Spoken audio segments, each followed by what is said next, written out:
with the new farm, besides compost, what will be your startup soil amendments? Will this differ from your yearly soil amendment plan you used on one of your existing beds? No, it won't. So far, the existing soil amendment process for this farm is exactly the same as it's been for Green City Acres in its entirety. You know, I did experiment with cover crops at some points in my farming career, but it's mostly the same as what I've always done. It's the same as, you know, I pretty much talked about it in the last question. So yeah, the startups, but the expenses of the amendments is no different than I've covered in any Green City Acres videos on the Urban Farmer channel, the YouTube channel, over the number of years. Primarily, first input is 2 inches of good compost. We sourced Black Diamond from Grinrod in BC here, $42 a yard, plus $200 delivery, about 24 yards. That was enough to cover the entire field.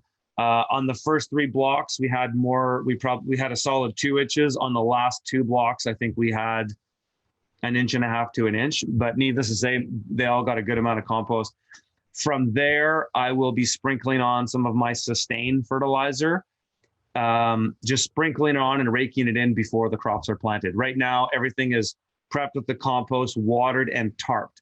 So I will fertilize a little bit right before I plant the crops, but I won't be mixing that in with anything aggressive like a tilther even, because I don't want to disturb any soil, because I've already done my stale seed bedding process and I want to make sure that that stuff stays undisturbed, so I'm not bringing up new weed seed, old weed seeds, or putting down new ones. So that's what we'll be doing.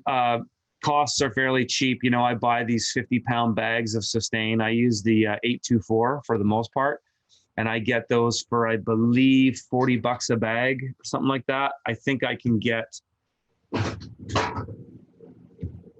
at least 4. This is off the top of my head, but I think I get at least 4 beds, 50-foot beds with that bag. So